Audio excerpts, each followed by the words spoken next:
buenas tardes a todos los asistentes que estáis en esta tercera jornada del Foro de Trasplantes. Deciros que los dos ponentes de hoy son dos charlas de primer nivel, cada uno en su área. De verdad, son dos charlas espectaculares, las he oído hace tiempo. Actualmente os van a contar las novedades y creo que de verdad os van a impactar. Uno en el área de la inmunopatología, otro en el área de la donación de pacientes con tumores, que son dos áreas realmente en las que los ponentes son pioneros a nivel mundial. El primer ponente que le tenemos ya con nosotros es Rafael Correa de la unidad de inmunopatología del Hospital Gregorio Marañón.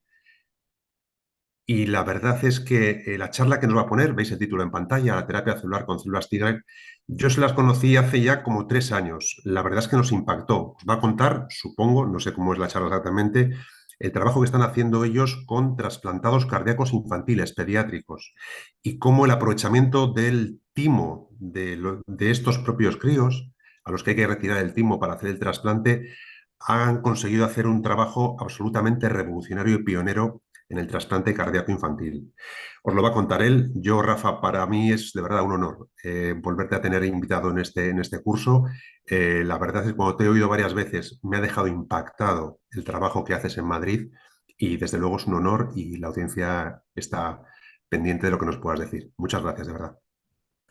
Muchísimas gracias a ti, Eduardo. Es realmente un placer participar en este foro. Gracias también a Ledival, que es un centro al que le tengo especial cariño y además, oye, sois líderes siempre en trasplantes y en donaciones, o sea que dónde mejor que contar este proyecto.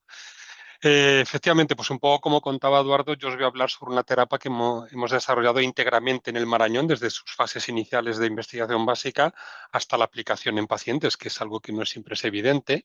Entonces, me vais a permitir, aquí en la diapositiva de conflictos de interés, simplemente aclarar que hemos fundado una spin-off a raíz de esta tecnología, pero que los resultados que os voy a mostrar hoy se han realizado exclusivamente con fondos públicos y donaciones altruistas, pero que en ningún momento ha habido capital privado, digamos, que haya podido influenciar, digamos, en estos resultados.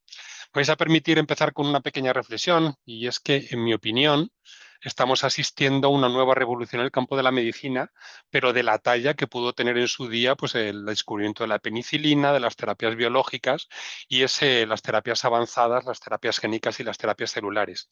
Y cómo no, estos avances que estamos viendo, las terapias avanzadas, pues tarde o temprano ya están llegando al trasplante de órganos. Y yo creo pues que es una oportunidad para mejorar, digamos, los dos grandes desafíos que se plantean en el trasplante de órganos, que uno es la disponibilidad de órganos. Vemos cómo en los xenotrasplantes, gracias a la modificación genética de los modelos animales y tal, pues pueden suponer una gran revolución, pero también en el rechazo inmunológico, pues pensamos que tiene mucho que decir estas terapias. Y es donde precisamente nuestro grupo desarrolla una nueva terapia celular que lo que persigue pues, es combatir este rechazo inmunológico que sufren los pacientes después de un trasplante. Para ello, dejarme daros un poco de contexto. Como bien sabéis, el sistema inmune, para que funcione correctamente, tiene que mantener un equilibrio adecuado, de tal manera que si se produce una respuesta deficiente o insuficiente del sistema inmune, esto permite que el cáncer o las infecciones progresen, pero también en el lado opuesto se pueden dar patologías. Si se produce una reacción excesiva o inadecuada del sistema inmune, esto da lugar a los procesos autoinmunes, a las alergias y sobre todo, pues en lo que nos atañe hoy, el rechazo a trasplantes. Realmente no es un error ni un defecto del organismo, sino que el sistema inmune hace lo que es, para lo que está diseñado, que es reconocer que hay un órgano extraño e intentar eliminarlo, simplemente que nos viene mal. Y un poco en la búsqueda de tratamientos y de terapias alternativas para estas enfermedades, pues hay muchísimo interés en la última década en entender y mejorar los mecanismos de tolerancia inmunológica o de homeostasis inmunológica. Si conseguimos gobernar esa homeostasis inmunológica, pues podremos dar respuesta a estas enfermedades. Esta frase me gusta mucho, que dice que existen 3 reglas de oro para inducir la tolerancia inmunológica, pero por desgracia no conocemos todavía ninguna de las 3. Y esto es precisamente uno de los objetivos que se ha marcado nuestro grupo, intentar entender estos mecanismos de homeostasis inmunológica para ver alternativas terapéuticas que nos permitan sacar partido de ello. En nuestro grupo hemos estado investigando, sobre todo en el contexto pediátrico, distintas enfermedades relacionadas con una desregulación inmune, desde el COVID a la alergia de los alimentos. Analizamos este caso de una enfermedad dermatológica muy grave, un caso muy interesante que conseguimos curar y que publicamos en el New England. Y en los últimos años nos hemos centrado sobre todo en el campo de los trasplantes. Y una de las conclusiones que hemos sacado de la mayoría de estos estudios es que una situación de tolerancia inmunológica se debe en gran medida a un mecanismo muy particular o un equilibrio muy delicado entre las células T efectoras, que son las que desencadenan la mayoría de las respuestas inmunológicas, y las células T reguladoras, que como bien sabréis es un subtipo de linfocitos TCD4, pero que a diferencia de otras células T, lo que tienen es un efecto regulador o supresor del sistema inmune. Es decir, son encargadas de controlar y evitar que el sistema inmune tenga una respuesta excesiva o inadecuada. De tal manera que si se produce un desbalance entre estas dos poblaciones, bien porque disminuyan las reguladoras o aumenten las efectoras, es el principal mecanismo de todo el proceso inflamatorio que da lugar a las enfermedades autoinmunes, el rechazo a trasplante o enfermedades como las alergias. Como bien sabéis, en un foro como este de trasplantólogos, uno de los principales desafíos a los que se enfrenta el trasplante es el rechazo inmunológico. Desde el momento que trasplantamos un órgano, se inicia una cuenta atrás en la que tarde o temprano el sistema inmune del receptor pues termina o intenta rechazar a toda costa el órgano. Esto se produce porque se reconocen una serie de aloantígenos, es decir, de antígenos extraños por el organismo. Estos aloantígenos estimulan la activación de clones específicos de células T frente a esos a los antígenos en los nódulos linfáticos, tanto de CD4 y de CD8. Una vez que estos clones se han expandido, van patrullando el organismo y cuando se encuentran con el órgano trasplantado, intentan eliminarlo a toda costa, bien a través de una respuesta celular mediada por los CD8 principalmente, o bien mediante la activación de las células B y la producción de haloanticuerpos frente a ese órgano trasplantado. Como bien sabéis, la única terapia disponible para evitar este rechazo son los fármacos inmunosupresores, que si bien hacen posibles el trasplante, sin ellos sería imposible realizar trasplantes de órganos, como bien sabéis, tienen muchos efectos secundarios y además no tienen una acción selectiva sobre el sistema inmune responsable de este rechazo. Es decir, los inmunosupresores inhiben al sistema inmune en todas sus facetas, no solo las que van a producir el rechazo, sino también aquellas encargadas de defendernos frente a otras agresiones. Esto hace que el uso crónico de estos inmunosupresores se asocie con una mayor incidencia de infecciones, alteraciones autoinmunes o incluso cáncer. Pues bien, está claro que hay que buscar alternativas porque esta es un poco la situación cuando yo volví de mi estancia en el extranjero cuando me encontré en el hospital. Como bien sabéis, el rechazo agudo, a pesar de los inmunosupresores, sigue existiendo, puede llegar a ser hasta un 20% en el primer año y la supervivencia del injerto para muchos de los órganos, la mediana de supervivencia, perdón, están por debajo de los 20 años. Estos 20 años en un paciente adulto de 40 a 50 años quizás le permiten alcanzar la esperanza de vida media de la población, pero como podéis imaginar, en el caso de los bebés, esta supervivencia del injerto está muy lejos de garantizar la supervivencia del paciente. Y este es el problema que nos encontramos. El Gregorio Marañón es centro de referencia nacional en trasplante cardíaco infantil. Somos uno de los, junto con La Paz y el Valdebrón, de los centros que más trasplantes cardíacos infantiles realiza, probablemente de toda Europa. Y lo que yo me encontré es que la mitad de los corazones trasplantados en estos niños se pierden antes de los 15 años tras el trasplante, con el problema que supone encontrar donantes y trasplantes para estos niños. Por lo tanto, ahí había una necesidad médica no cubierta bien clara, y es que se necesitan nuevas estrategias que permitan la supervivencia indefinida del órgano trasplantado, es decir, inducir esa tolerancia inmunológica, pero evitando, digamos, la toxicidad de los fármacos inmunosupresores. Y en este sentido nosotros nos fijamos en las células reguladoras. Como decía hace un momento, se conoce que es un mecanismo natural que podría evitar el rechazo. Cuando se trasplanta un órgano, esos aloantígenos que producen, digamos, esa respuesta celular del rechazo, también activa una respuesta de células T reguladoras que lo que hacen es intentar evitar precisamente esa respuesta de rechazo. Es decir, al mismo tiempo que se activan clones específicos de efectoras, se activan clones específicos de reguladoras y si existe un balance adecuado entre estas dos poblaciones, se podría evitar el rechazo. Entonces, si existe un mecanismo natural, ¿Por qué no funciona? ¿Por qué son necesarios los inmunosupresores? Pues la respuesta la obtuvimos en este estudio observacional. Lo que hicimos es analizar el sistema inmune de niños trasplantados de corazón y lo que vimos es que esos inmunosupresores que hacen posible el rechazo también anulan, digamos, este posible mecanismo protector. Y es que las células reguladoras son incluso más sensibles que las células T efectoras a algunos de los fármacos inmunosupresores que se emplean en estos pacientes. Lo que vemos es que después de trasplantar a un niño de corazón, se produce un aumento inicial de células reguladoras como que intentan realmente fomentar esa tolerancia inmunológica, pero a los pocos meses se produce una caída progresiva a causa de estos inmunosupresores, de tal manera que a los 2 años del trasplante la cantidad de células reguladoras de partida es prácticamente la mitad de las que tenía antes del trasplante. Y de forma interesante, de forma paralela a esta caída de reguladoras, se produce un aumento de células efectoras y en especial de células CD8-TENRA, que son las que se han asociado principalmente con las respuestas de rechazo, con el desencadenamiento de un rechazo. Es decir, estamos confirmando en los niños trasplantados de corazón de que precisamente por esa presión que ejercen los fármacos inmunosupresores se produce un desbalance entre las reguladoras y las efectoras que podrían aumentar el riesgo de rechazo precisamente en este periodo post-trasplante de los 2, 3 primeros años, que es cuando más incidencia de rechazo agudo hay.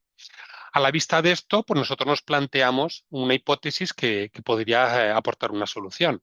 Si el rechazo se debe a un desbalance entre estas dos poblaciones, una terapia celular con células reguladoras que repueble o que reinfunda, digamos, esta población puede restablecer la homeostasis y, por lo tanto, evitar ese rechazo. No fuimos los primeros en pensar en ello, es algo que en aquel momento se estaba empezando a explorar en adultos. En adultos trasplantados lo que se estaba haciendo es realizar una féresis, sacar medio litro de sangre, aislar las células reguladoras de ese paciente que va a recibir un trasplante, expandirlas en el laboratorio y cuando se tiene un número suficiente, volverlas a infundir al paciente en un uso terapéutico autólogo, porque son las propias células del paciente. Lo que demostraron estos primeros ensayos es que este abordaje es seguro porque estamos utilizando las propias células del paciente, pero se vio que era poco eficaz.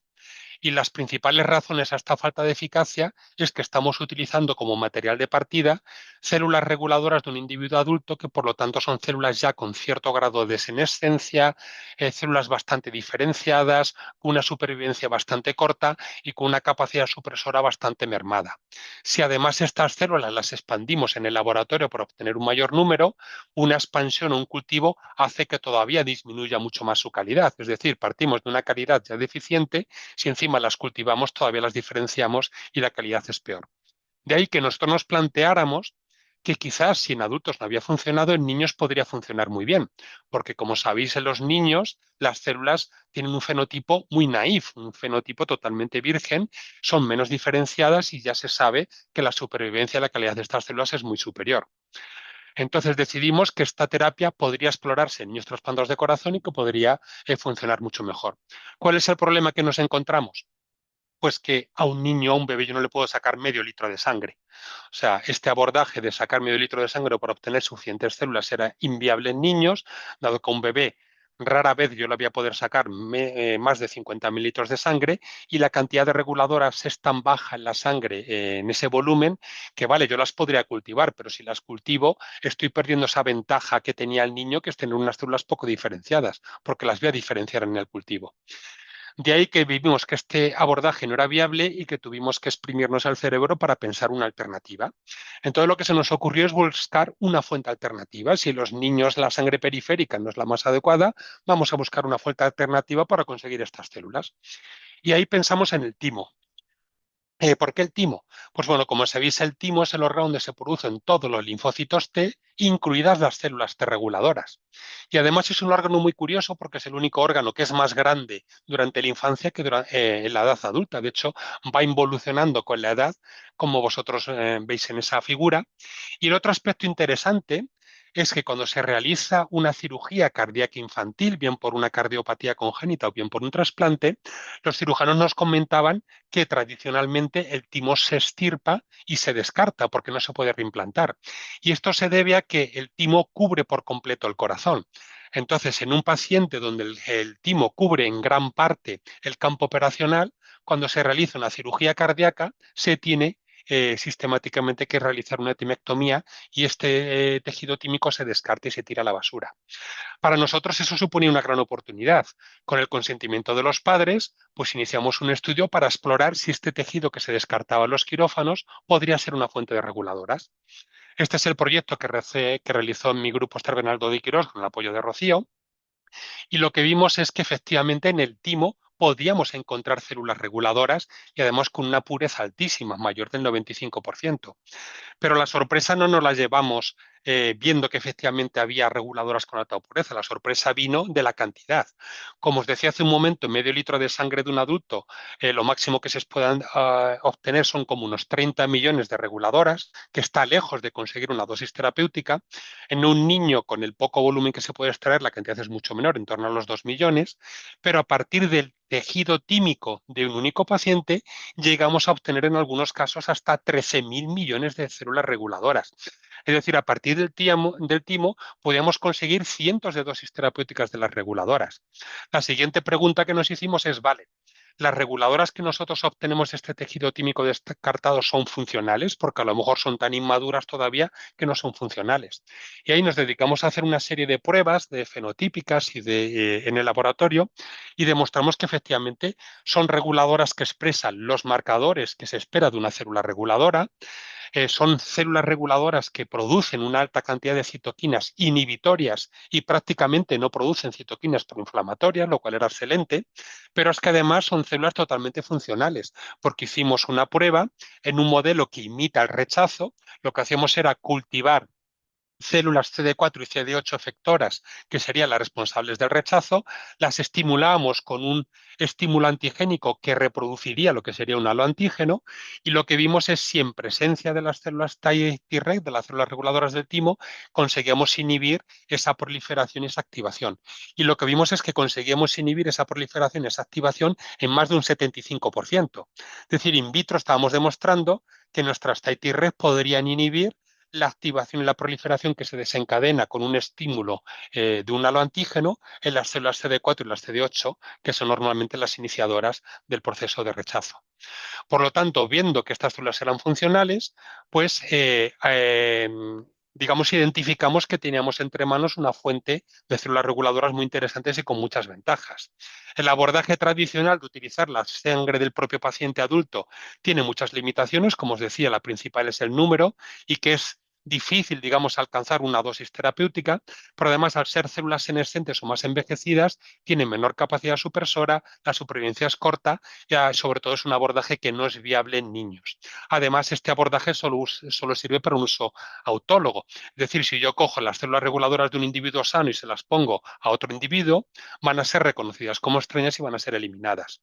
Sin embargo, nuestro abordaje utilizando el tejido tímico que se descarta en los quirófanos nos permitió obtener muchísima más cantidad de células reguladoras, de tener de partida cientos de dosis terapéuticas y además con unas células mucho más jóvenes, mucho más potentes, con mayor capacidad supresora y que además podemos utilizar de forma halogénica, como veremos a continuación. En este punto decidimos dar el salto a iniciar un ensayo clínico, lo cual era un gran desafío para nosotros, que somos un grupo académico de investigación que no tenemos actividad clínica. Entonces nos liamos la manta a la cabeza con el apoyo de nuestra coordinadora de ensayos clínicos, de Diana Hernández, pues preparamos toda la documentación. El primer desafío, por supuesto, fue buscar financiación. Esto es un ensayo clínico independiente, es decir, no hay una empresa farmacéutica interesada porque es una terapia desarrollada por nosotros. Por lo tanto, tuvimos que llamar a muchas puertas para, por un lado, con mecenazgo y por otro lado, gracias al programa de investigación clínica independiente del Ministerio, del Carlos III, pues conseguimos cerca de 5 millones de euros de financiación para iniciar este ensayo clínico pionero. Y es pionero porque es el primero en el mundo que ha realizado una terapia celular en niños trasplantados, pero sobre todo el primero y único en usar reguladoras obtenidas de tejido tímico en humano. El objetivo del ensayo es demostrar la seguridad y eficacia de una transfusión de células T reguladoras autólogas obtenidas de tejido tímico en niños trasplantados de corazón.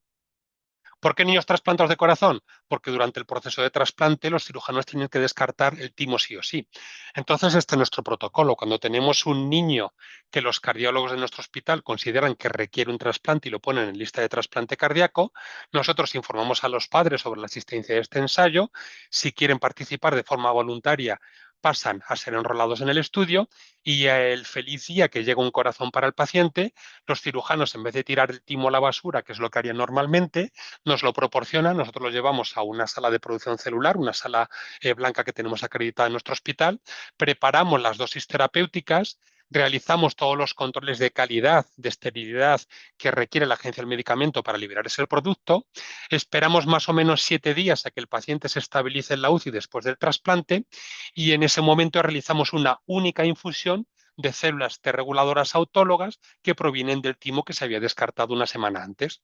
Realizamos una única infusión y luego realizamos un seguimiento inmunológico de los pacientes durante 2 años. Como tenemos tantísimas células reguladoras, todo el remanente de células que no se utilizan en esta infusión se congelan para un posible uso futuro para darle nuevas dosis a este paciente si fuera requerido.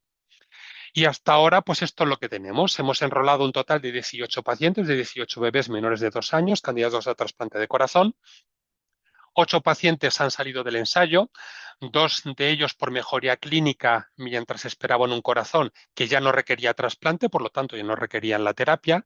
Desafortunadamente, 3 de ellos fallecieron en espera del trasplante sin llegar a recibir la terapia y otros 3 salen del ensayo clínico pues por fallos en la producción o por algún criterio de incompatibilidad con el ensayo. Tenemos a 2 pacientes ahora mismo en lista de espera de trasplante de corazón que ya han sido enrolados en el estudio y que recibirán la terapia si todo va bien. Y hasta la fecha hemos tratado a 8 pacientes con la TIT-Rec. Uno de ellos fallece por una infección a los pocos días del trasplante por causas no relacionadas con la terapia y los demás pues siguen, 3 de ellos ya han finalizado el estudio y otros pues que siguen en seguimiento. Y esta es Irene, la primera bebé en el mundo que recibió esta terapia pionera. Entonces, estos resultados los publicamos a finales de 2023 en el Journal Experimental Medicine y lo que vemos en esta gráfica es, por un lado, la cohorte control de niños trasplantados de corazón que reciben el régimen completo de inmunosupresores, pero que no reciben la terapia de reguladoras, que sería la línea gris. Como vemos en estos niños, ocurre lo que ya habíamos descrito en el estudio observacional. Hay un aumento inicial de las reguladoras, pero luego de forma progresiva van cayendo las reguladoras y al cabo de más o menos 2 años prácticamente son la mitad de las que tenía de partida. Los pacientes que reciben la terapia con reguladoras siguen recibiendo el mismo régimen inmunosupresor que cualquier paciente, porque todavía no hemos demostrado que esta terapia es eficaz. No los podemos dejar sin inmunosupresores.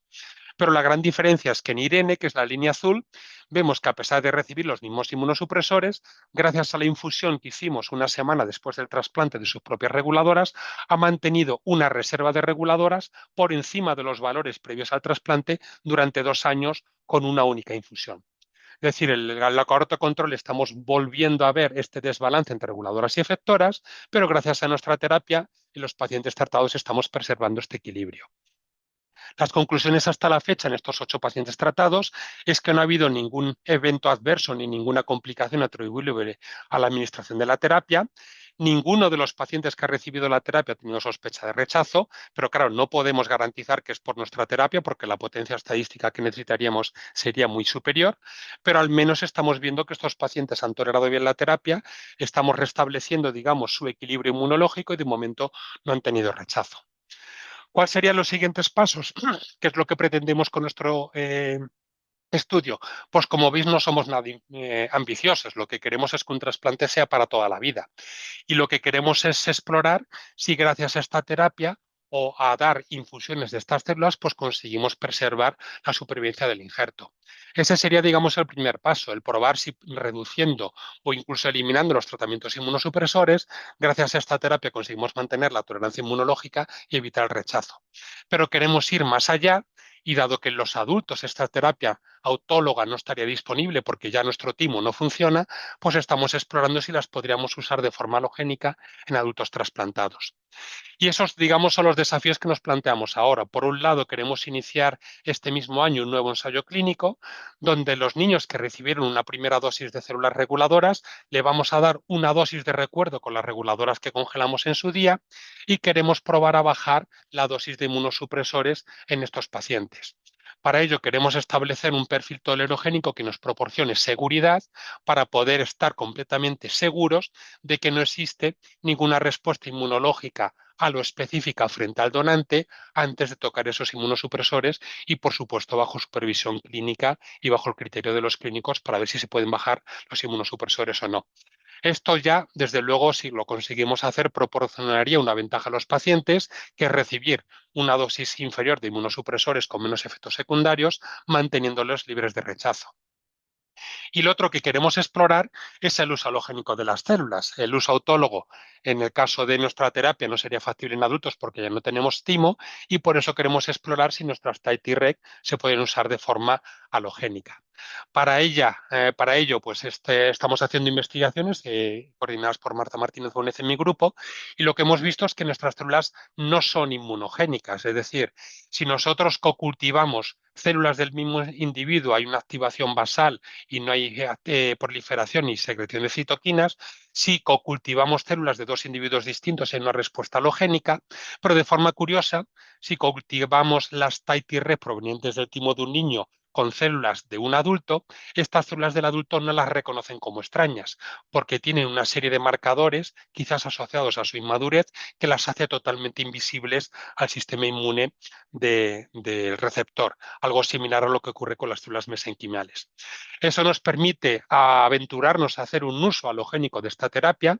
Ya solicitamos en plena pandemia COVID la autorización para utilizar nuestra terapia en adultos que estaban en la UCI con distrés respiratorio. Esto es un ensayo clínico que ya ha sido autorizado por la agencia y que está abierto a pacientes con distrés respiratorio que están en la UCI, donde se les administraría la célula TIT-Reg proveniente del timo de los niños. Pero como veis, las indicaciones que pueden tener estas terapias en enfermedades autoinmunes, en rechazo a trasplante e incluso en enfermedades neurodegenerativas es muy grande. De ahí pues que tenemos ahora en marcha, y con esto ya termino, pues una serie de ensayos clínicos que nos permitan llevar este producto a un uso halogénico en adultos. Como veis, tenemos el ensayo autólogo en niños trasplantados, donde ya hemos tratado ya 8 pacientes, esperamos tratar a 2 pacientes más para completar este ensayo. Queremos abrir este año este ensayo que os hemos comentado en niños trasplantados de corazón, donde recibirán una dosis de recuerdo de las reguladoras y probaremos a ver si podemos bajar los inmunosupresores. Tenemos abierto el primer ensayo halogénico en adultos, donde vamos a administrar las células TIT-Reg en pacientes con distrés respiratorio, y ya hemos recibido financiación y abriremos el año que viene un primer ensayo en pacientes adultos con enfermedad de Crohn, con enfermedad autoinmune, que todo esto pensamos pues, que puede abrir la puerta o establecer las pruebas de concepto para que se pueda hacer un uso halogénico de las TIT-Reg incluso en adultos trasplantados. Y ya para terminar, pues quiero hacer un poco un homenaje en este proyecto a toda la gente que ha participado. Como podéis imaginar, un proyecto de tanta complejidad pues implica a los cirujanos, a los cardiólogos que siguen a los pacientes, al personal de la UCI que ha tratado a estos pacientes, a la Sala Blanca y, por supuesto, a los pacientes y sus familias que nos han ayudado en todo este proceso. Entonces, para terminar, quiero compartir con vosotros este vídeo donde veréis que en pocos minutos, en apenas 2 minutos, va a explicar incluso mejor que yo lo que he tardado casi 25 minutos en explicar. Os dejo el vídeo. Hemos desarrollado íntegramente en el Marañón una nueva terapia avanzada que consiste en administrar unas células que podrían ser capaces de evitar el rechazo en los niños trasplantados de corazón. La primera niña en el mundo que recibió la terapia con las TIT-Reg, con las células reguladoras obtenidas del timo, ha completado ya los 2 años de seguimiento, y es interesante ver cómo con una única infusión de células que se le administró a los 7 días del trasplante, durante los 2 años siguientes a esta administración hemos conseguido producir una reserva de células reguladoras que pensamos que favorecen que haya un correcto equilibrio inmunológico y que se evite el rechazo. En un periodo, los 2 primeros años tras el trasplante, donde se da la mayor incidencia de episodios de rechazo. Es muy importante que un paciente trasplantado, como en este caso Irene, no tenga episodios de rechazo, como es su caso, porque eso mejora la supervivencia del corazón trasplantado. Y eso finalmente repercutirá en que ese órgano trasplantado dure pues, funcionando bien muchos más años. Actualmente se encuentra muy bien. Desde el punto de vista de su corazón trasplantado, tiene una función cardíaca normalísima, y y ella en su vida puede hacer lo que hace un niño de su edad, acudir al colegio, jugar, estar con otros niños. Irene está, la verdad que está muy bien, hace vida normal, ha empezado a ir al colegio, estuvo al principio sin ir a escuela infantil por protección frente a virus, los hermanos también sin ir al colegio para evitar traer los virus a casa, y ahora está haciendo vida más o menos normal.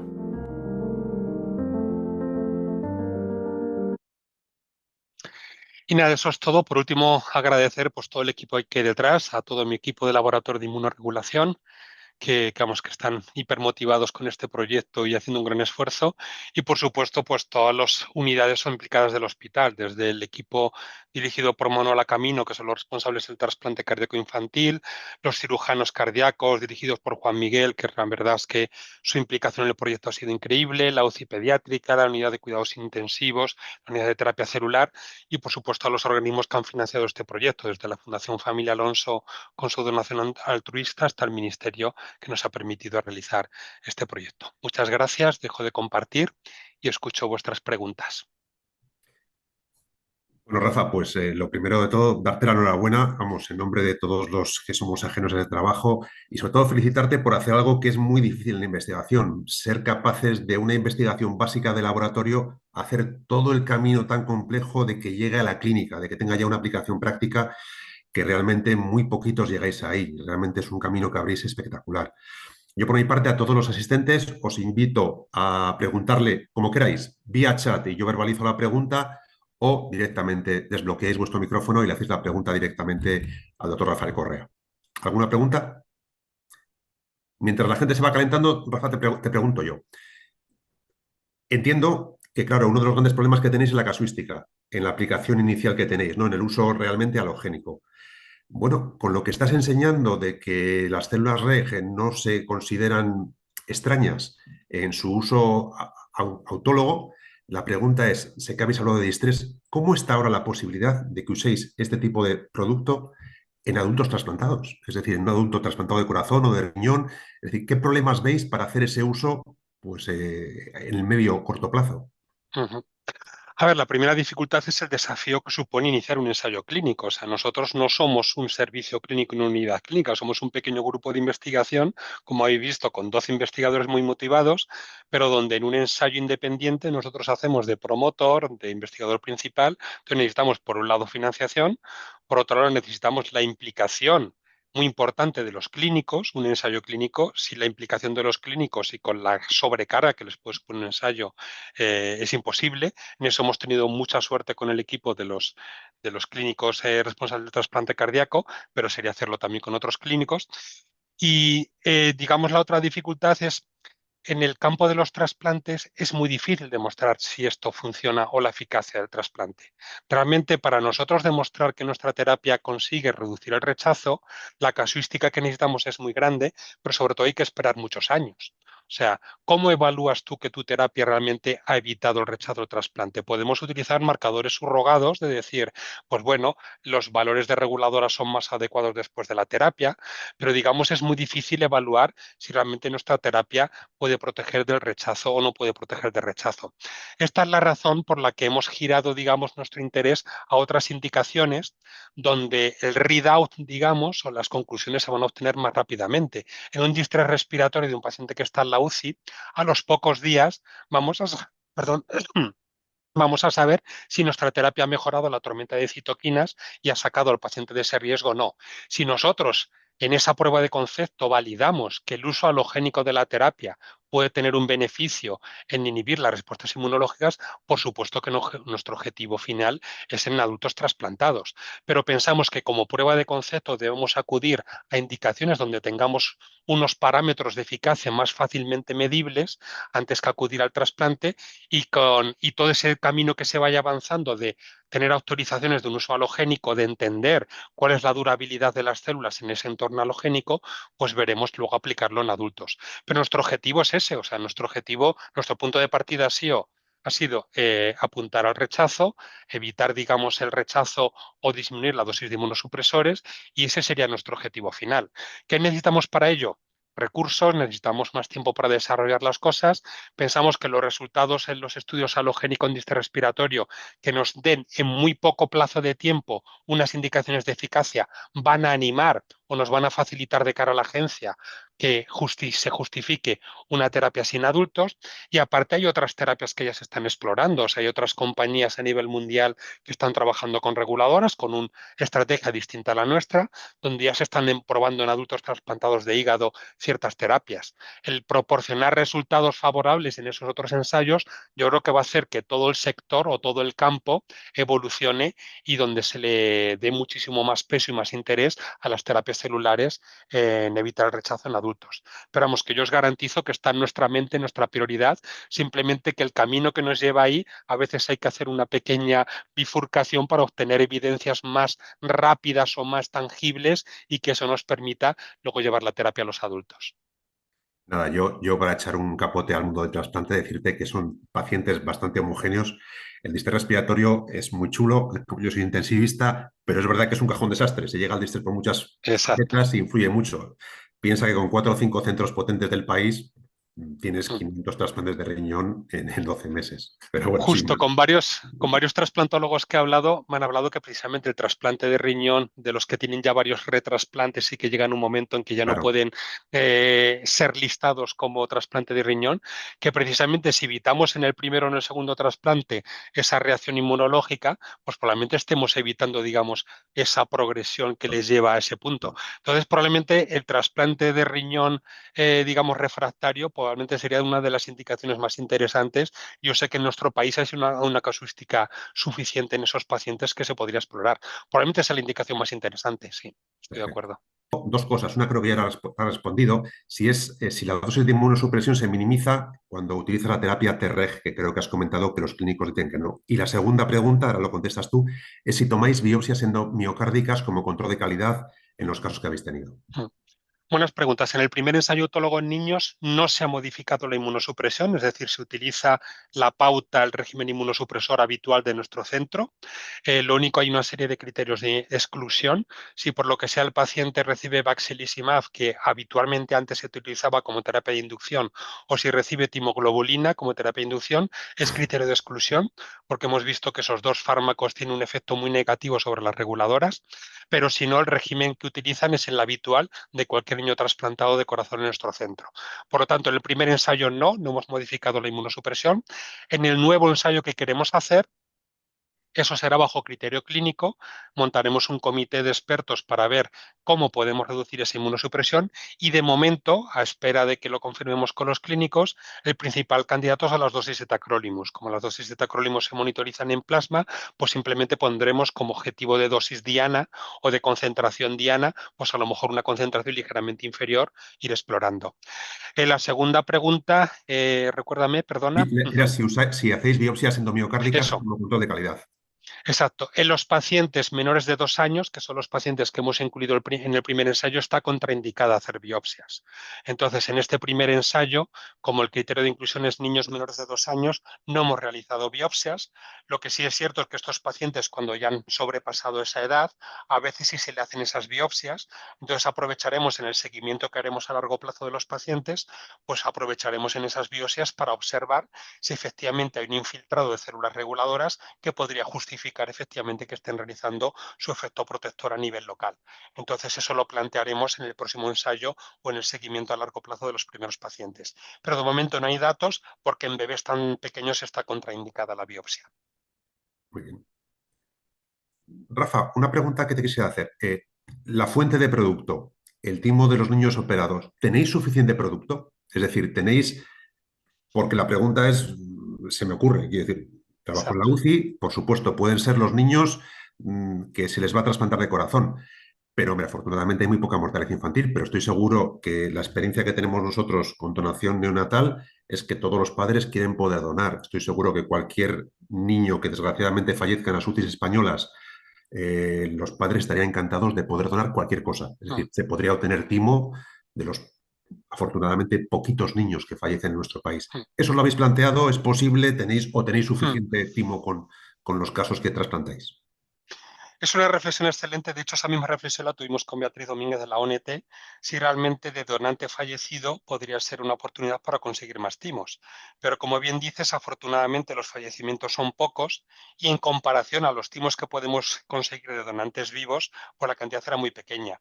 Hay que tener en cuenta de que la timectomía no solo se realiza en los niños trasplantados de corazón, sino se realiza en cualquier niño que realice una cirugía cardíaca. O sea, incluso una corrección de vasos en cualquier cirugía cardíaca se realiza, la mayoría de los casos, esa timectomía. Para que os hagáis una idea, solo en nuestro hospital se descartan cerca de 100 timos al año.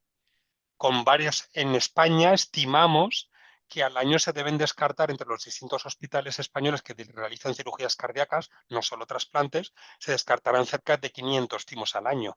Nosotros de cada timo, en nuestro protocolo actual, en el laboratorio, como no tenemos limitación de las células, no las expandimos demasiado, es decir, nos conformamos con lo que sacamos directamente. Pero es que si realizamos un protocolo de expansión de esas células en un bioreactor con condiciones controladas que mantengan sus propiedades, calculamos que podríamos conseguir hasta 1000 dosis terapéuticas por timo.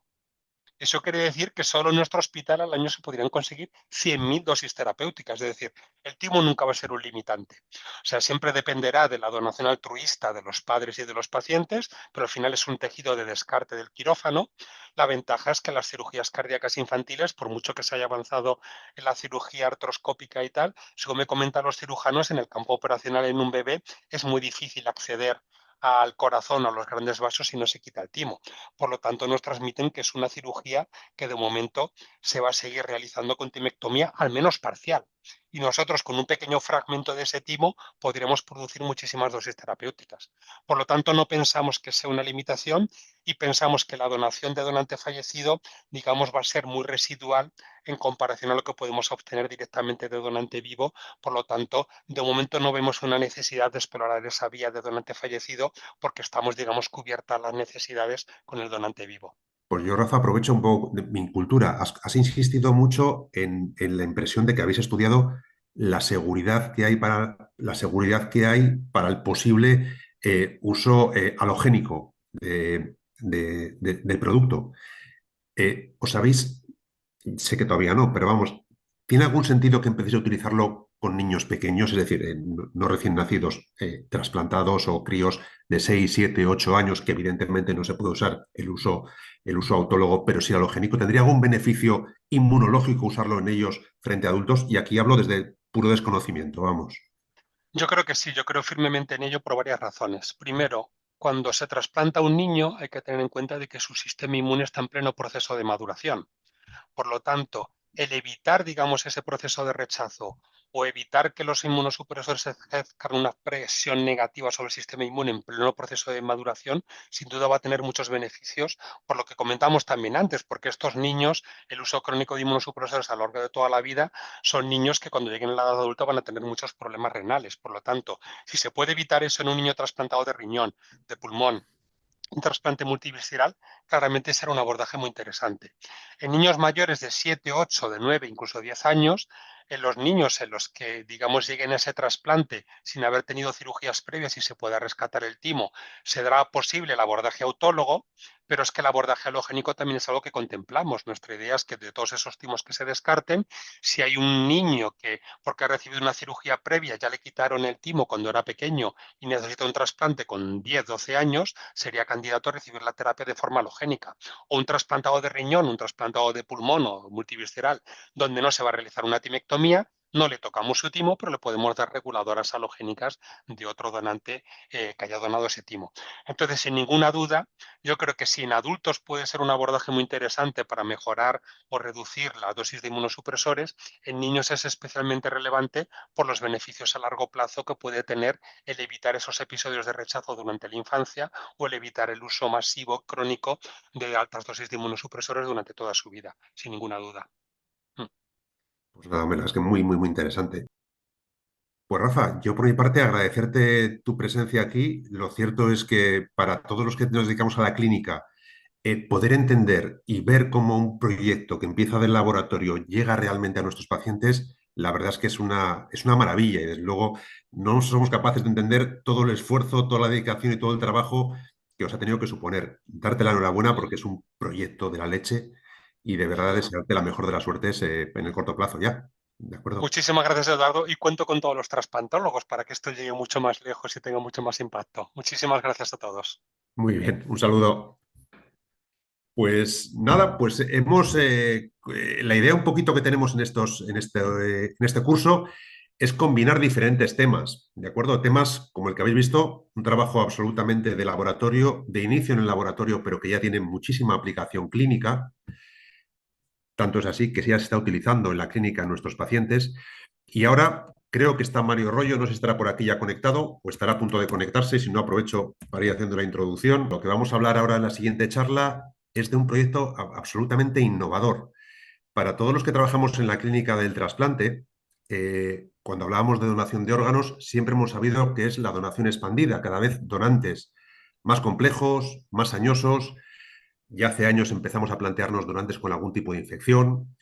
Si recuerdan ustedes, hace ya unos pocos años nos planteamos utilizar donantes con hepatitis C para receptores sin hepatitis C y luego les curábamos la hepatitis C con el trasplante debido a los nuevos tratamientos antivirales. Pero había siempre una gran barrera y era el donante con un tumor. Habría unas pocas excepciones, donantes con tumores tratados hace muchos, muchos años, con intención curativa, algún tipo de tumor del sistema nervioso central, pero teníamos una famosa lista que nos decían la lista de los grupo 4 de la Organización Mundial de la Salud, que eran algún tipo de tumores del sistema nervioso central que estaban absolutamente prohibidos, como podía ser el glioblastoma. Eso era una línea roja. Si tenías un donante que fallecía con un glioblastoma, no importaba que tuviera 20, 25 o 30 años, que bajo ningún concepto se podría utilizar como donante. El proyecto que vamos a enseñar se ha desarrollado en Murcia por el equipo de coordinación de trasplante, el doctor Mario Arroyo, un proyecto que ya es una realidad. Se empezaron a plantear con el equipo de oncología radioterápica y oncología clínica del Hospital Virgen de la Risaca, se empezaron a plantear que la literatura estaba equivocada, que posiblemente todos los estudios de los años 70-80 que se hizo de contrasplantes de donantes con glioblastomas, el estudio, la acercación, el acercamiento y la aproximación a estos pacientes no era la adecuada. Y han conseguido demostrar que el uso de donantes cuya causa de la muerte era un glioblastoma o que tenían un glioblastoma era seguro para hacer ese trasplante. Han hecho una experiencia ya inicial de casi 40 trasplantados. Se han evaluado cerca de 130 trasplantes de donantes con glioblastoma, es decir, un tumor maligno. Y han tenido unos resultados que son absolutamente esperanzadores y que van a cambiar la visión que tenemos del donante con tumores. Esto se ha basado también en dos cosas, en una guía británica que también va en la línea del equipo de Murcia, y esto ha llevado a que la Organización Nacional de Trasplantes se está planteando ya un cambio en la evaluación del donante con tumor del sistema nervioso central. Si no fueran de Murcia y fueran de Boston o de Londres, le estarían planteando para dar un premio absolutamente más que merecido, y es algo que ya ha cambiado la aproximación al donante tumoral en nuestro país y desde luego va a hacer que todas las guías europeas y nacionales se cambien de forma inminente. Mario Arroyo Villanova es médico intensivista, es el coordinador de trasplantes del Hospital Virgen de la Risaca de Murcia.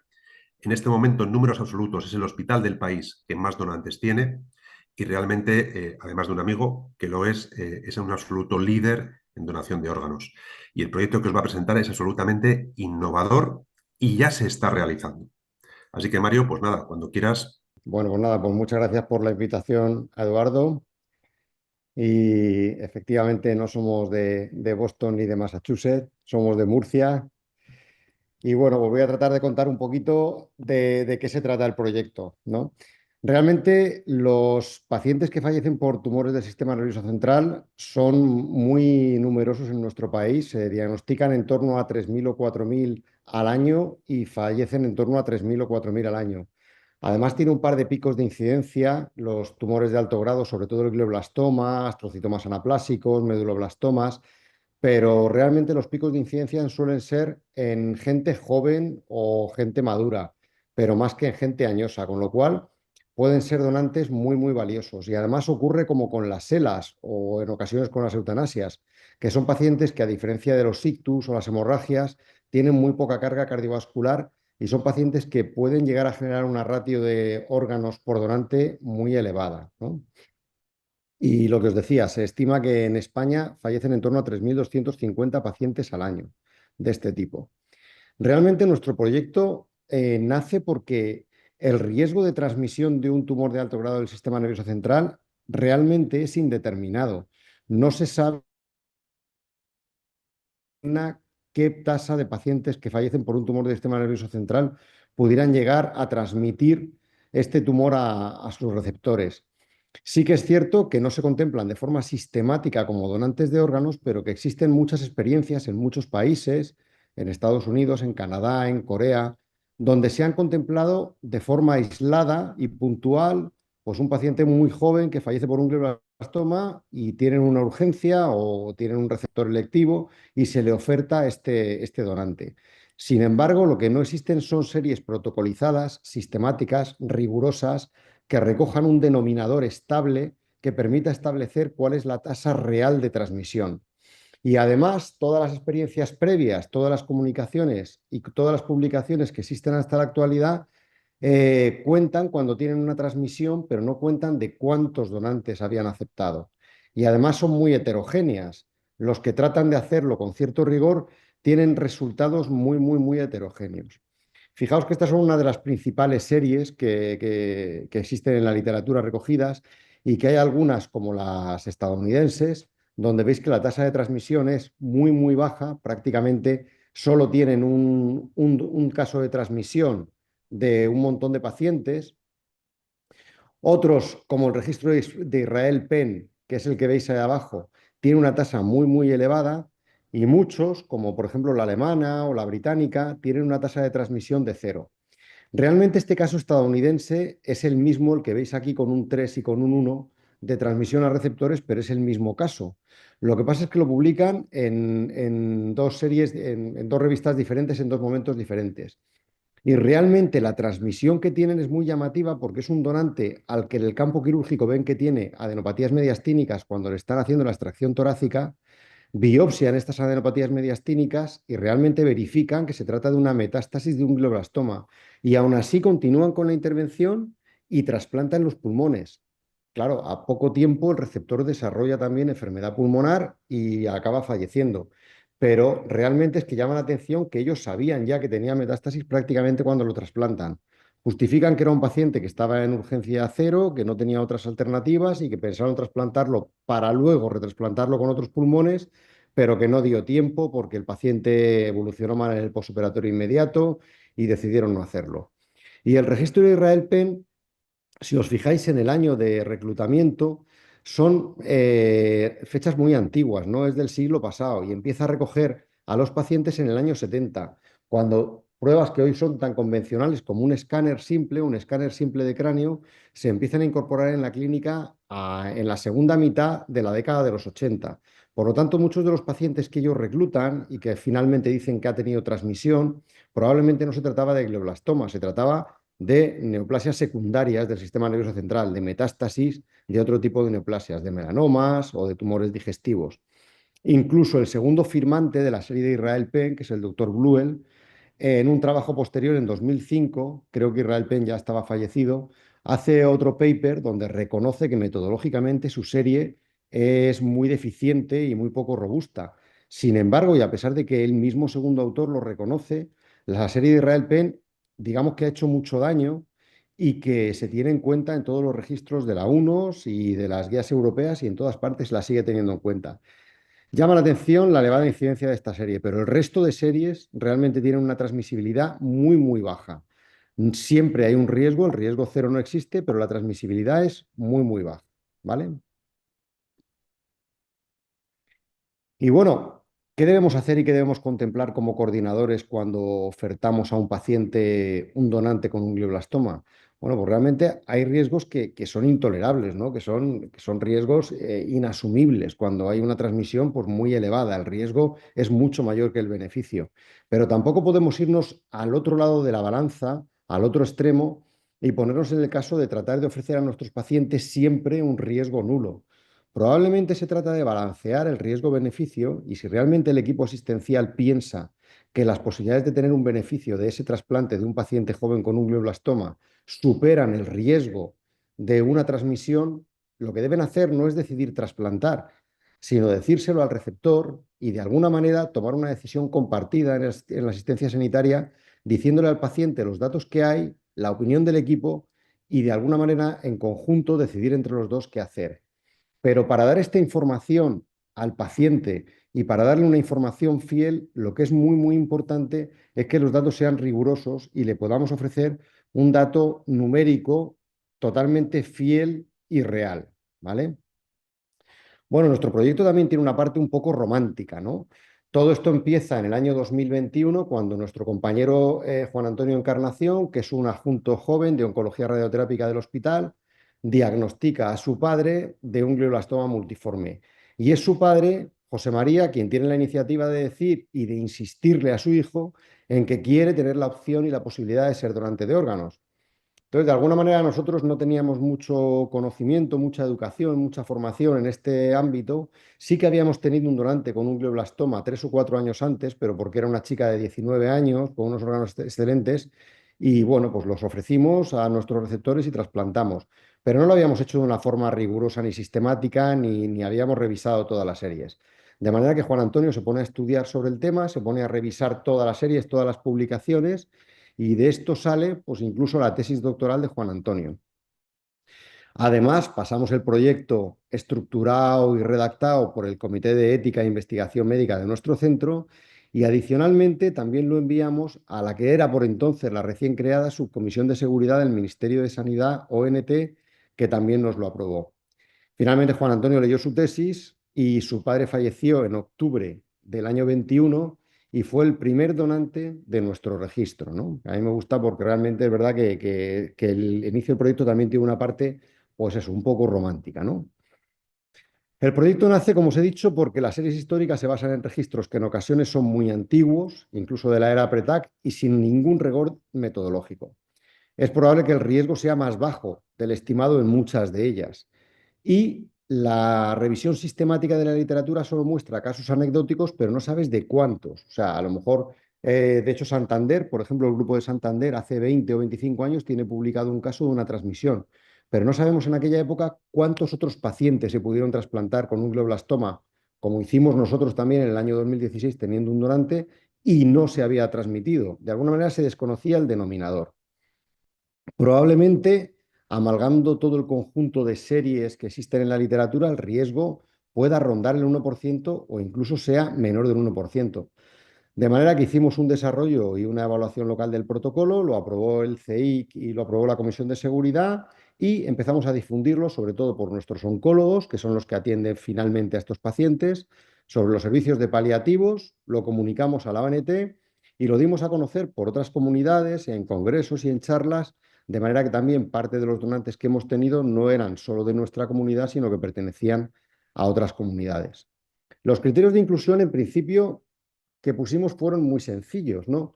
Que el paciente no tuviera derivación ventricular, puesto que a pesar de que el glioblastoma tiene mucha dificultad para metastatizar fuera del sistema nervioso central y para anidar en un ambiente que no sea glial, para anidar en un entorno que no sea glial, tiene dificultades para metastatizar, pero el tener una derivación directa desde el sistema nervioso central, por ejemplo, a la cavidad peritoneal, nos parecía que probablemente sí que aumentara el riesgo. Aunque ya digo que no de una forma robusta por una evidencia generada, sino un poco más pues por intuición y por sentido común. El criterio que pusimos también para admitir a los donantes es que no tuvieran enfermedad tumoral extraxial. Y este término de extraxial incluye las meninges, puesto que las meninges ya no se consideran parte del sistema nervioso central.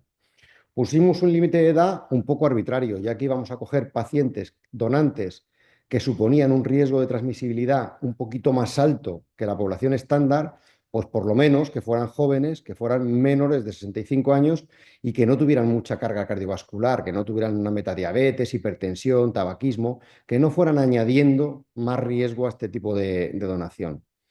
Un criterio que exigimos fue que se hiciera un TAC de body de cuello para abajo en las 24 o 48 horas previo a la donación, quiere decir un estudio de imagen reciente de alta resolución, a ser posible a 3 milímetros de cortes.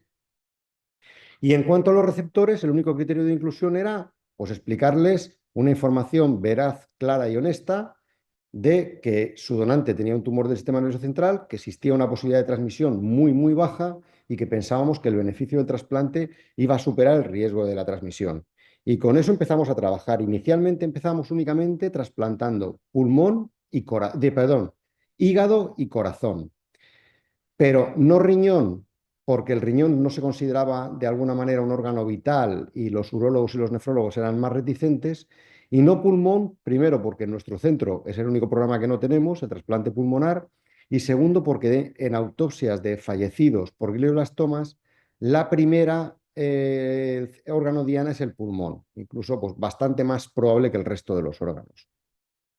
Los puntos claves del proyecto, resumiéndolo, serían el TAC Body predonación en las 24-48 horas previas, la valoración por un experto en oncología predonación también y el seguimiento adicional de los trasplantes por oncología. Todos los pacientes que hemos trasplantado con este tipo de donantes, aparte de hacer el seguimiento clínico por el oncólogo, por el cardiólogo, por el hepatólogo, por el nefrólogo, van a una consulta específica de oncología en un protocolo donde les hacen un seguimiento bimensual los primeros 2 años y luego lo espacian cada 5 o 6 meses. Y en este seguimiento le hacen prueba de imagen, una exploración, una evaluación clínica y además le sacan una muestra de ADN tumoral que luego os contaré un poquito más acerca del ADN tumoral, que es como una segunda parte del proyecto que todavía no la hemos explotado. Y por supuesto también, pues uno de los puntos clave era tener un registro de los resultados, un seguimiento periódico, una evaluación periódica, una anotación periódica y ir pues un poco entre todos los equipos implicados evaluándolo. Hasta el momento han pasado 3 años y 3 meses y hemos tenido 39 donantes. De estos 39 donantes hemos implantado 65 órganos y el resto, todos los que no implantamos, tratamos de estudiarlos en anatomía patológica. Y anatomía patológica va al día, quiere decir que están bastante implicados en el proyecto y los van estudiando pues, prácticamente en tiempo real. Tardan un par de semanas o 3 en ir estudiándonos los casos y ahora mismo tienen los 125 analizados. Hemos implantado 27 hígados, 31 riñones, ningún pulmón y 7 corazones.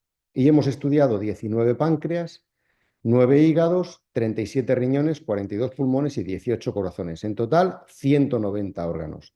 Y veréis que de 39 donantes, 65 órganos parece una ratio baja, más aún cuando os he dicho que eran pacientes jóvenes y que eran pacientes con poca carga cardiovascular. Y diréis, bueno, es una ratio que apenas roza el 1,8 o 1,9 de órganos por donante.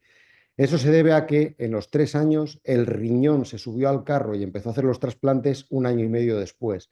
De manera que en la mitad del proyecto solo trasplantábamos hígado y corazón y en el segundo año y medio ya trasplantamos hígado, corazón y riñón, ¿vale?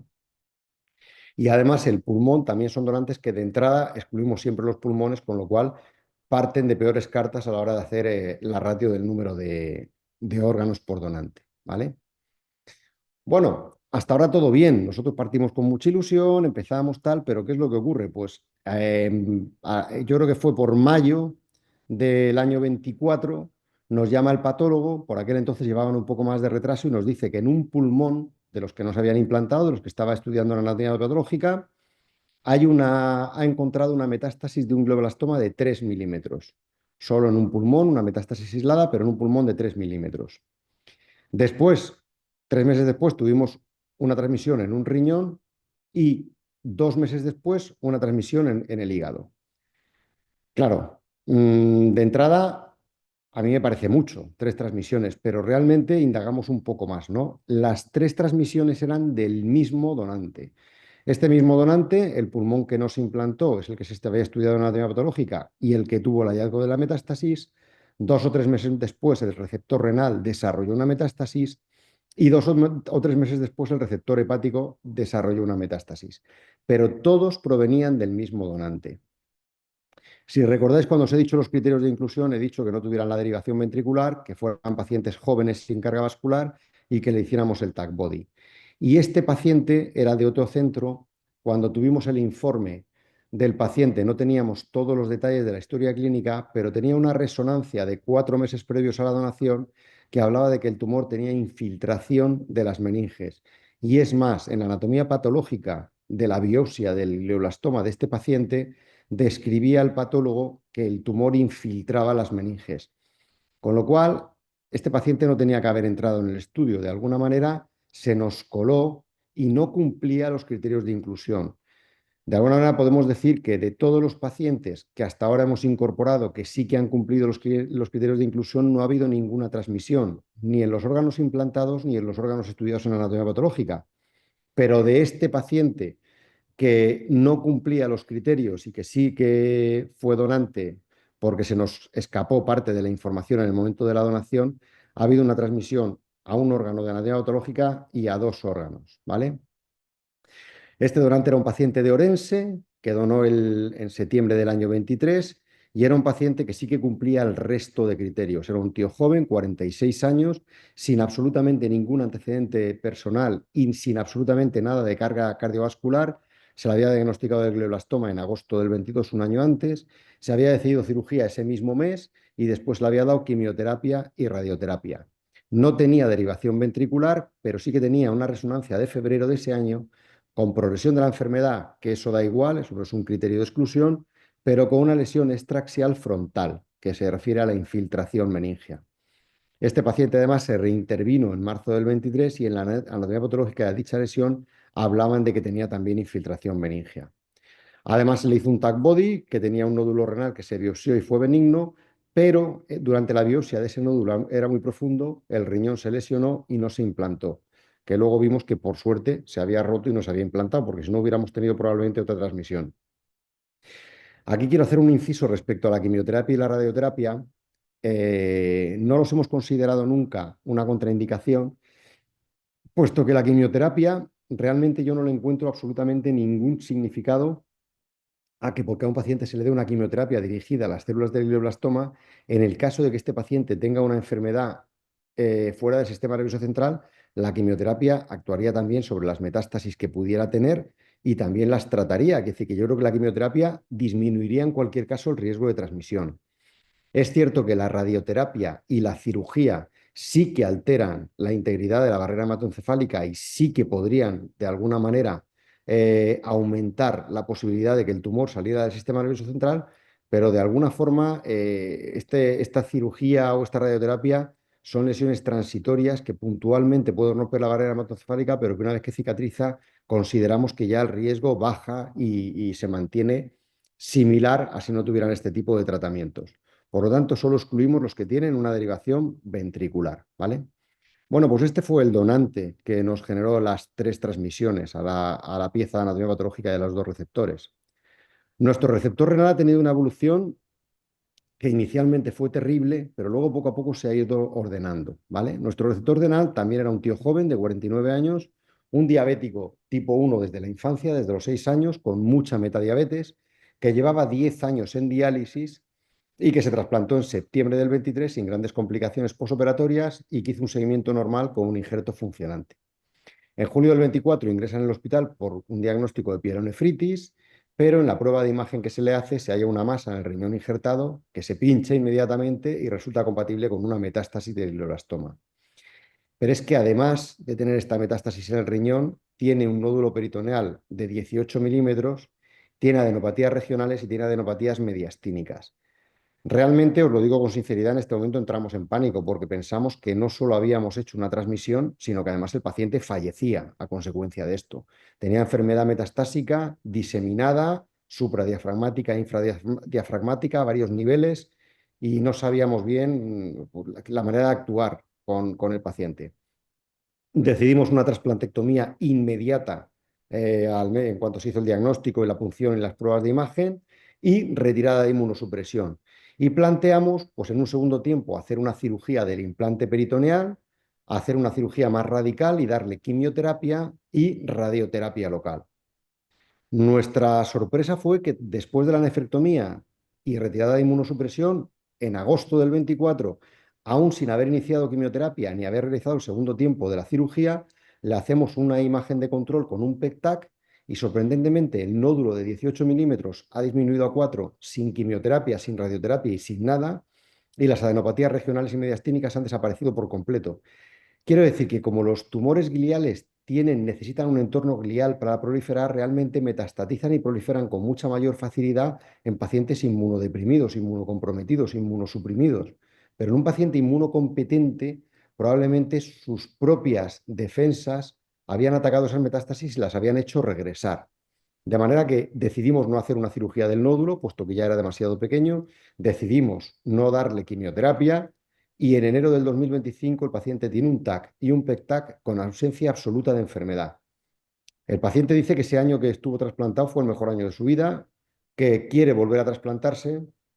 Evidentemente no lo vamos a trasplantar por lo menos en un año o en dos, hasta que nos aseguramos que no tiene ninguna metástasis latente y que pueda reactivarse con la inmunosupresión. No sabemos cuánto tiempo esperar porque no hay documentación, ni guías, ni ninguna recomendación a este respecto. Pero esperaremos un tiempo para volver a trasplantarlo. Pero de pensar con la transmisión al principio que el paciente iba a fallecer y que tenía enfermedad diseminada metastásica, a pensar que pensamos a fecha de hoy que el paciente está completamente curado, pues bueno, es un alivio. Respecto a nuestra receptora hepática, es una mujer de 57 años que tenía un hepatocarcinoma injertado sobre una cirrosis C. Se trasplanta también en septiembre, ¿no?, del mismo donante. Y en octubre del 24, en un control de los oncólogos, ve que tiene un nódulo sólido de 20 milímetros en el injerto. Se le hace una eco, un TAC, una resonancia, se punciona, se confirma la estirpe ileal y se le hace una segmentectomía del segmento 8 en noviembre del 24. Y a fecha de enero tiene un TAC y un PEC-TAC limpios. Esta paciente realmente ni se ha retrasplantado ni se ha quitado la inmunosupresión del hígado porque no se puede quitar. Con lo cual es una paciente que a mí me intranquiliza mucho más, me preocupa más. Pero bueno, de alguna manera sabéis que el 95% de las transmisiones de cualquier tipo de tumor en los pacientes inmunodeprimidos por un trasplante se realizan los primeros 2 años. Entonces, esta paciente está trasplantada de septiembre del 23 y estamos ya en febrero del 25.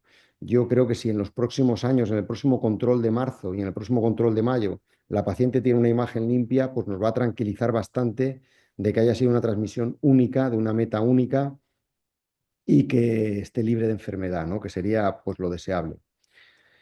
Antes de esto, perdonar, quiero decir una cosa. Bueno, no, la digo ahora más adelante. Respecto al ADN líquido circulante, existe evidencia de que el ADN tumoral de los glioblastomas, en los pacientes que tienen un glioblastoma, hay ADN de células gliales del tumor circulando por su sangre, pero estas células de ADN circulante no anidan en ningún órgano. De alguna manera, una segunda parte del proyecto que queremos hacer es analizar si los pacientes que tienen más riesgo de transmisibilidad o bien los receptores que están asintomáticos tienen también este ADN líquido circulante del tumor glial. Entonces, hasta el momento cogemos a todos los donantes y a todos los receptores una muestra de ADN líquido y la congelamos en el biobanco para estudiarlas posteriormente. En todos los controles también las vamos haciendo y esperamos que de aquí tengamos resultados también interesantes cuando, por ejemplo, analicemos la cantidad de ADN circulante tumoral que tenían estos dos pacientes únicos casos de transmisión. Lo que ocurre es que es bastante caro el procesamiento de las muestras.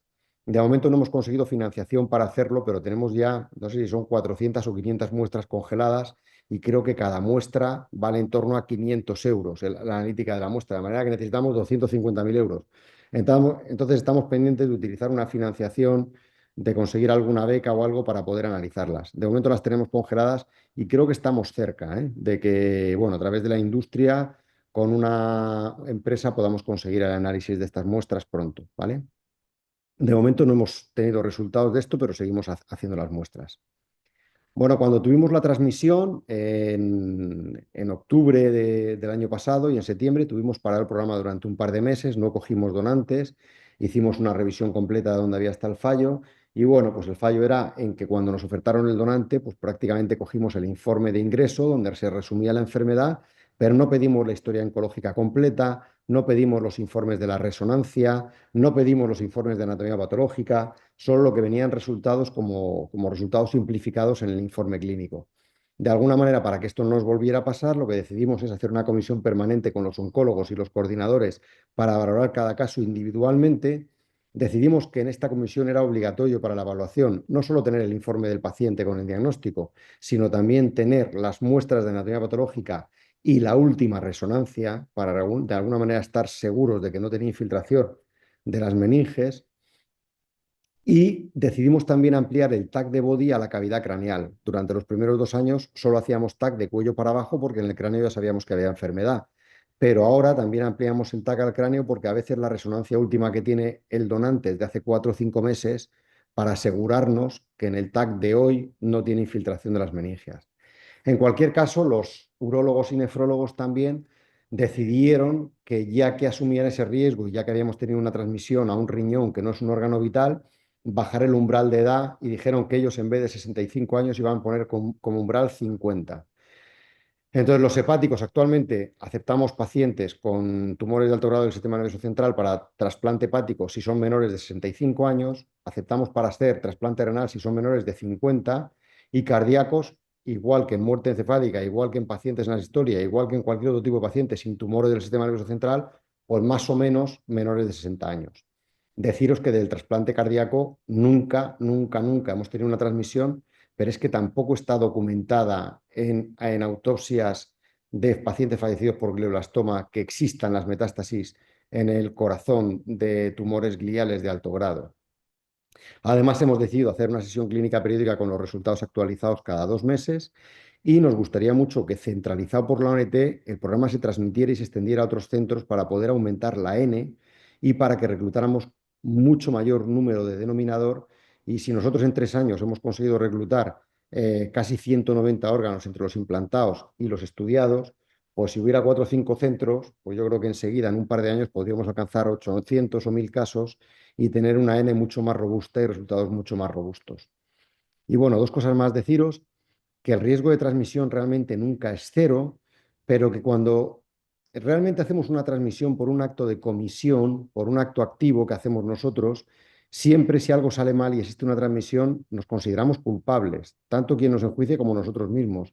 Sin embargo, si a un paciente no se le trasplanta, no se le somete a ningún riesgo, pero tampoco se le somete a ningún beneficio, pues si ese paciente fallece en lista de espera o ese paciente tiene 7 años menos de sobrevida media por estar en diálisis que trasplantado, o si ese paciente tiene menos calidad de vida durante los últimos años de vida, eso se debe a la indiferencia del universo y no al acto médico. Y siempre parece que desde un paternalismo pusilánime nos quedamos más tranquilos, ¿no? Si nosotros no provocamos ningún daño, aunque el paciente tenga peor calidad o no tenga transmisión, parece que estamos más tranquilos que si, además de haber beneficiado a un gran número de pacientes, alguien tiene una transmisión, nos sentimos mucho más culpables, ¿no?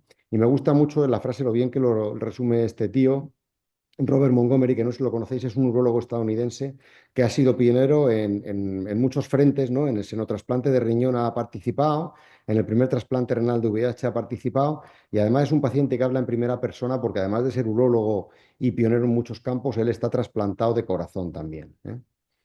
Y yo creo que esto era lo penúltimo que os quería decir, porque otra cosa que también nos ha gustado mucho de este programa y como un resultado, como un beneficio colateral, que no todo van a ser daños colaterales, es que a lo largo de estos 3 años de seguimiento en la consulta de oncología, los oncólogos han descubierto 3 tumores no relacionados primarios en los receptores, ¿no? Sabéis que con la inmunosupresión los pacientes trasplantados tienen muchísima mayor incidencia de tumores.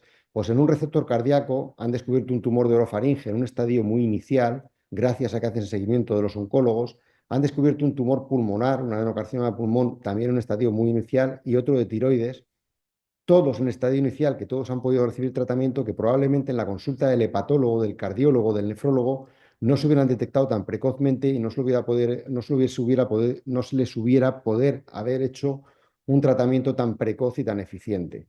De manera que, bueno, es un beneficio colateral que un oncólogo revisa a los pacientes trasplantados porque detecta precozmente los tumores y permite un tratamiento anticipado que siempre les proporciona mayor beneficio. Con lo cual, pues, nos parece una ventaja también mencionable y muy interesante. Y ya está, no tengo nada más que decir. Muchas gracias por todo. Pues Mario, muchísimas gracias por la charla. Y lo primero de todo, yo te quería agradecer dos cosas. Primero, no iba a decir valentía, porque no es cuestión de valentía, sino el conocimiento, el trabajo en común que habéis hecho en la Risaca y realmente el esfuerzo de investigación y de análisis de la ciencia para dar este paso adelante. Este proyecto que hacéis vosotros no es cuestión de tener más narices, más valor o lo que sea, sino realmente hacer un estudio meticuloso, riguroso de lo que da la ciencia. Y lo segundo, sobre todo, la transparencia, el rigor y la sinceridad al presentar estos datos. Quiero decir, yo estoy completamente de acuerdo contigo en las conclusiones que decía Montgomery, ¿no? Que parece que cuando es un acto inducido por nosotros nos culpamos, cuando, bueno, si el paciente lo pasa peor, lo que tú dices, es el universo. Y creo que realmente tenemos que estar pendientes de eso. Y que nos muestres los resultados que nos has mostrado, que nos muestres este fallo, o sea, este caso complicado, pues, oye, demuestra una sinceridad y, desde luego, una credibilidad enorme a tu protocolo. No sé, de todos los dones que habéis tenido, ¿cuántos, si tenéis los datos de cuántos han sido de muerte cefálica y cuántos de asistolia? Porque en su experiencia es muy complicado que un paciente con glioblastoma, salvo que tenga una complicación hemorrágica, evolucione a muerte encefálica. Sí, pues creo, a ver, te lo digo un poco de cabeza, pero me parece que son 3 muertes encefálicas y 36 asistolias de los 39. O sea, es muchísimo más probable, sí, como dice Pepe Roldán, es anecdótico. Creo que han sido 3 muertes encefálicas, generalmente por un sangrado, pacientes diagnosticados previamente de glioblastoma que tienen un sangrado intratumoral y se encajan, pero el resto prácticamente todos han sido en asistolia. Y además tiene una ventaja adicional que a mí también me gusta, que es un poco ética y tal, que es que muchas veces el oncólogo es el que les plantea la opción a los pacientes cuando aún están despiertos y los entrevistamos en primera persona 8, 10 o 15 meses antes de su fallecimiento. Y muchas veces les entrevistamos en la consulta de oncología. El oncólogo les pregunta únicamente una pregunta muy poco invasiva, muy poco incisiva, que es, ¿quiere usted recibir información de la donación de órganos después del fallecimiento? Cuando el paciente le dice que no, ya lo marca en la historia y no nos lo consulta. Cuando el paciente le dice que sí, nos lo dice y a la próxima revisión acudimos. Y cuando acudimos hablamos en primera persona con él. Le explicamos que llegado el caso, el día que fallezca, sea dentro de un año, sea dentro de 10, cuando ocurra, va a poder tener la opción de ser donante casi seguro. Que si esa opción la quiere contemplar y es acorde con sus deseos, que nos lo diga y lo tenemos apuntado. Y muchos de ellos ha sido en primera persona, con lo cual te legitima mucho más, ¿no? A que realmente el paciente expresa en primera persona su derecho y su capacidad y su autonomía para decidir por sí mismo. Y ya te digo que de esos han sido a lo mejor también un tercio, que hayamos entrevistado con antelación en primera persona, 2 tercios, pues bueno, estaban ya en seguimiento, ya están o nubilados o ya no tienen tanta capacidad y ha sido pues cuando tienen una complicación o más edema o algún deterioro. Y muerte encefálica muy pocos, creo recordar de cabeza que 3. Muy bien. ¿Alguna otra pregunta? Mario, yo te quería preguntar un poco por cuando recibís una oferta de un hospital diferente al vuestro. Entiendo que si el donante es en tu hospital, tenéis el protocolo, lo tenéis chequeado, ya está. ¿Cuánto tiempo puede llegar? Es decir, cuando te hacen una oferta, has puesto Orense o de Valdecilla o de Santa o de Valladolid, más o menos para hacer todo el protocolo de seguridad que hacéis, más o menos, ¿qué margen de tiempo estamos hablando? ¿24 horas, 36 horas? Porque al final, pues bueno, entiendo que tenéis que hacer, supongo que un escáner bien hecho, bien realizado, bien analizado, con informe, supongo que evaluado por alguien experto. ¿Cuánto tiempo puede llevar habitualmente? Yo creo que lo alarga bastante poco. Mira, normalmente, prácticamente para el hospital donante, la única diferencia con un donante convencional es que le tienen que hacer un tag body. Y como son casos excepcionales que no le suele poner pegas el radiólogo y lo tienen desde el día antes y tal, yo creo que no demora prácticamente nada. Lo que sí que es cierto es que antes exigíamos un informe normal y en un informe clínico de la UCI del ingreso ponía paciente de tantos años, diagnosticado de glioblastoma en tal época, que se le hizo radioterapia, que ahora tiene no sé qué, y no pedíamos todo lo demás. Ahora quizá lo que le lleva trabajo al coordinador es conseguir la resonancia. Si te llaman, le llaman un sábado que ha ingresado un paciente en su UCI y el coordinador no tiene acceso informático o no está en el hospital de presencia, tiene que ir, buscar el informe de la última resonancia, buscar la historia del oncólogo para enviárnosla también. Y eso es lo que quizá, y buscar la muestra de anatomía patológica, el informe, quizá eso es lo que le demora, obtener esos 3 datos, la historia oncológica, la resonancia y la anatomía patológica. Pero si es un martes, si tú estás en tu hospital y puedes extraer esos 3 informes, tardas 10 minutos. Y lo que tardes en hacer el TAC, pero en teoría nada más, no te debe demorar mucho más. O sea que yo creo que es muy, muy poquito. Siempre, pues luego eso puede pillarte en un sábado, tú no estás en el hospital, no tienes acceso al informe de rayos, de la resonancia, lo que sea, y puede ser un poco más costoso, pero yo te diría que muy poco. Y otra cosa que me llama la atención es que tenemos muchísimas llamadas y luego realmente se convierten en ofertas una de cada 3, una de cada 4. Es decir, que a mí prácticamente me llaman una vez por semana, que te llamo de Toledo, te llamo de Asturias, te llamo de Badajoz, que tengo un paciente con un glioblastoma de 50 años que si crees que podría ser donante. Claro, te pilla así un poco tal, pues mándame el resto de las cosas, mándame la resonancia, mándame tal. Y a lo mejor te mandan la resonancia y no te vuelven a llamar, nunca más. O tú te acuerdas y le mandas un WhatsApp, oye, ¿qué pasó con este paciente? No, al final no quisieron. O no, es que todavía sigue en su casa. O es que no ha ingresado aún. Pero tenemos muchas consultas y realmente se consolidan una de cada 3, una de cada 4. Muy bien. ¿Qué pasos deberían seguir los equipos que como nosotros quieren unirse?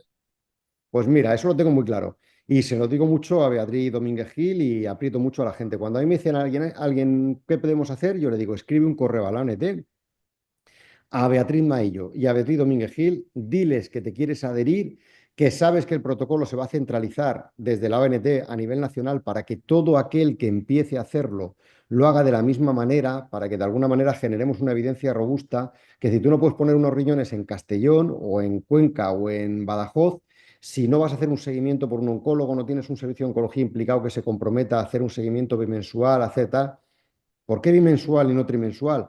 Pues bueno, pues porque lo hemos establecido así de una manera un poco arbitraria, pero yo creo que para poder generar evidencia robusta hemos de ser sistemáticos y hemos de tener todos una manera de actuar igual, ¿no? No sé si me he desconectado, ¿me he desconectado? No, no, no, se te oye Ah, perfectamente. que todos tenemos que hacerlo de la misma manera. Entonces, la única manera de hacerlo así es que la ONT sea quien lance el protocolo y quien permita que se adhieran hospitales con ese protocolo.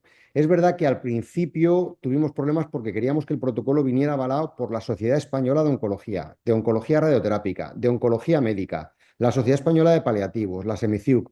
Lo mandamos a 5 o 6 sociedades científicas para que nos lo avalaran. Eso retrasó mucho el protocolo centralizado. Tuvimos la mala suerte y la desgracia de que el presidente de la Sociedad de Paliativos falleció de una manera inesperada y era la persona que lo estaba revisando. Hasta que no hubo un presidente nuevo, no lo pudieron revisar. Eso lo demoró mucho. Cuando ya parecía que teníamos todos los avales y lo iban a sacar, en ese momento tuvimos el caso de transmisión este verano. Y el caso de transmisión, claro, entramos en pánico, tuvimos que hacer 1000 revisiones, nos quedamos muy preocupados y en ese momento también se ralentizó y se congeló todo el protocolo. Pero ahora mismo ya estamos otra vez trabajando, lo estamos haciendo, la ONT tiene seguridad en el programa, nosotros tenemos seguridad en el programa y yo creo que hay que apretar a la ONT. Espero que Beatriz no esté conectada, pero yo lo que recomiendo a los coordinadores es que aprieten a la ONT, que escriban correos demandando esa necesidad a los que se quieran incorporar y que le digan que están esperando que el protocolo se centralice desde Madrid y que lo envíen ya. Porque si Madrid lo envía y todo el mundo tiene capacidad para hacerlo, que es tener un oncólogo que lo siga, básicamente, y un oncólogo que evalúe los casos antes del trasplante. Pero en cuanto tengas un servicio de oncología implicado o un par de oncólogos implicados, puedes arrancar y hacerlo todos de la misma manera para que la evidencia pues, sea robusta, firme, sólida y homogénea. Yo, si me permites al respecto, para aclarar un poco, visto desde no tu hospital. Nosotros hemos hecho un caso, en mayo del año pasado tuvimos un donante, un glioblastoma, el hígado lo trasplantasteis vosotros, el corazón lo trasplantamos nosotros en nuestro centro. El tema no es tanto la ONT, sino que convenzcamos a nuestros equipos de trasplante de que lo hagan. Es decir, yo creo que vas a tener un montón de ofertas de gente que te va a mandar los órganos para que tú los trasplantes en Murcia. El objetivo es que nosotros convenzamos a nuestros equipos de que esto es seguro. Yo puedo decir la experiencia que hemos tenido en Valdecilla. En mayo del 24 tuvimos un donante de 52 años. Pusimos el corazón nosotros. Lo mejor, que mi cardiólogo hable con el cardiólogo de Murcia. Yo es evidente que a mis cardiólogos les comenté, les expliqué, les di todo lo que Murcia me explicó. Y es verdad que, bien, lo entendían. Pero lo siguiente, que mi cardiólogo hable con el cardiólogo de Murcia. Hablaron, se conectaron, Mario me pasó el teléfono y se convencieron perfectamente que después de vuestra experiencia era seguro. A mis nefrólogos les tengo bastante convencidos. De hecho, estuvimos dando una vuelta si a este donante podríamos poner un riñón o no. Finalmente, pues no lo hicimos. Y bueno, pues espero que poco a poco se apoye el equipo hepático. Pero creo que es la mejor manera. Por supuesto, los coordinadores presionan al ONT, pero también hablar entre trasplantadores. Si nuestro cardiólogo del hospital, pues que en el tema de cardio es que no hay duda, yo creo que el corazón hay que ponerlo sí, sí o sí, porque no hay metástasis. Habla con el cardiólogo de Murcia, el feedback entre iguales es mucho más fácil que el hepatólogo hable y que el nefrólogo hable. Y creo que eso sí que también es muy importante. Desde luego, yo la experiencia que tenemos es que el equipo de Murcia está a nuestra disposición. O sea, no tuvimos ningún problema para hablar de cardiólogo a cardiólogo. Vamos, así fue una experiencia especialmente buena. Fue un donante de asistolia, o sea, un corazón de asistolia que pusimos nosotros y un hígado de asistolia que puso Murcia. Yo, Sí, vamos, sí, eso. totalmente de acuerdo. Sí. Eso pasó en Cantabria y pasó también en Canarias. También se ha puesto un corazón en Canarias. Canarias tiene mucha dificultad para intercambiar órganos y es verdad que nos llamaron un paciente joven, un corazón tal, y lo pusieron ellos también en un paciente emergente y tal. Mm. Sí, Yo te quería preguntar, Mario, un poco por el tema de los oncólogos. Nosotros la verdad es que hemos tenido una reunión ya con oncología, también a raíz de este caso, y fíjate, ahí nosotros nos sorprendieron. Nuestros oncólogos no eran muy partidarios de hacer el seguimiento ellos. Ellos insistían en que el clínico va a estar más pendiente, es decir, que el cardiólogo estará más pendiente del trasplantado cardíaco o el hepatólogo si fuera necesario, y que ellos veían más adecuado poder dar soporte, por supuesto, pero que sea el propio clínico que va a ser el que va a estar mucho más pendiente. Y en ese aspecto nos sorprendió. La reunión que tuvimos con todo el equipo de oncología, eso es un tema personal nuestro de Valdecilla, donde nos dijeron que ellos creían que seguro, seguro, seguro, que en este caso el cardiólogo iba a estar mucho más pendiente de ese receptor, buscando, mirando lo que sea, que por supuesto estaban a su disposición para echarle un capote en lo que hiciera falta. Y nos sorprendió esa contestación. Nosotros fíjate que llevamos ya eso, 60 receptores, 60 y pico receptores, y eso, quieras que no, si lo revisas cada 2 meses, los primeros 2 años, es un volumen de gente. Quiere decir, ellos creo que dedican un día a la semana, 2 oncólogos por la tarde, a ver cada uno, pues 4 o 5. Pero conforme pasa el tiempo, son más pacientes los que tienen que ir viendo. Es verdad que exige una dedicación. Yo no tengo ninguna duda de que es un beneficio terrible el que lo vea un oncólogo. Es decir, mi cardióloga está acostumbrada a lo que está acostumbrada ella, al rechazo, la disfunción primaria, la disfunción vascular, el tal, pero no está acostumbrada a hacer un PET-TAC a los pacientes de rutina, aunque le digas, tienes que hacer un PET-TAC semestral y un TAC bimensual. No está acostumbrada, se le va a escapar, se le va a pasar, se le va a olvidar. No lo ve igual que los oncólogos.